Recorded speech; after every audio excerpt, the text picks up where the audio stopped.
ஒரு வெஜிடபிள் சால்னா எப்படி செய்கிறதுன்னு பார்க்கலாம். இதுக்கு ஒரு கடாயில் 2 ஸ்பூன் அளவுக்கு எண்ணெய் ஊற்றிக்கிறேன்.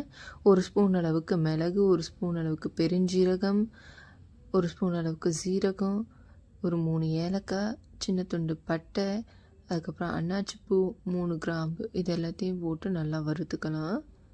தீயாமல் வறுத்துக்கோங்க. அதுக்கப்புறம் 10லேருந்து ஒரு 15 பல் சின்ன வெங்காயத்தை போட்டு அதுவும் நல்லா வதக்கிக்கலாம். வெங்காயம் நல்லா வதங்கி வந்ததுக்கப்புறமா 2 தக்காளி, சின்ன மீடியம் சைஸ் தக்காளியை ஆட் பண்ணி அதுவும் வதக்கிக்கலாம்.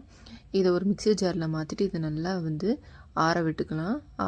ஆறினதுக்கப்புறம் இதை அரைச்சி வச்சுக்கலாம். அதுக்கப்புறம் இன்னொரு கடாயில் ஒரு 2 ஸ்பூன் அளவுக்கு எண்ணெய் ஆட் பண்ணிக்கலாம். எண்ணெய் ஆட் பண்ணிட்டதுக்கப்புறமா பிரிஞ்சி இலையும் பெருஞ்சீரகம் ஒரு 1/4 ஸ்பூன் ஆட் பண்ணிக்கலாம். அதுக்கப்புறம் ஒரு பெரிய வெங்காயத்தை நல்லா அந்த மாதிரி நறுக்கி வச்சுருக்கேன், அதை இதில் ஆட் பண்ணிக்கலாம். வெங்காயம் நல்லா வதங்கி வந்ததுக்கப்புறமா இஞ்சி பூண்டு பேஸ்ட் ஆட் பண்ணிக்கலாம்.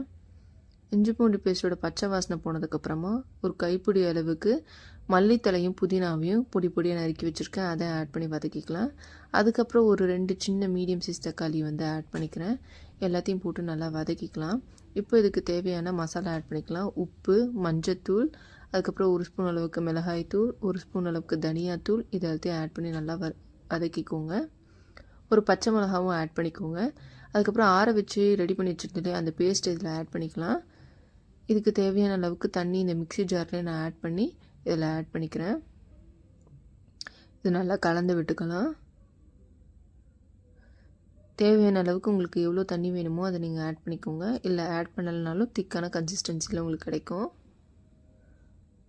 அதுக்கப்புறம் ஒரு மூடியை போட்டு ஒரு 5 மினிட்ஸ் நல்லா 5 to 10 மினிட்ஸ் நல்லா வேக வச்சுக்கலாம்.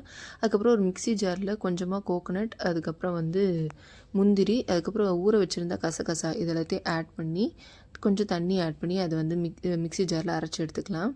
அதை இப்போ 5 மினிட்ஸ் ஆனதுக்கப்புறமா அந்த குருமாவில் இதில் ஆட் பண்ணிக்கலாம். இதுலேயும் தண்ணி ஆட் பண்ணி நீங்கள் இதில் மிக்ஸ் பண்ணிக்கோங்க. நல்லா கலக்கி விட்டுக்கோங்க. உப்பு தேவைப்பட்டால் ஆட் பண்ணிக்கோங்க. அதுக்கப்புறம் மறுபடியும் ஒரு மூடி போட்டு க்ளோஸ் பண்ணி ஒரு 10 மினிட்ஸ் நல்லா குக் ஆகட்டும். அதுக்கப்புறம் ஓப்பன் பண்ணி பார்த்திங்கன்னா நல்லா எண்ணெய் பிரிஞ்சு கொஞ்சம் நல்ல திக் கன்சிஸ்டன்சியில் இருக்கும்.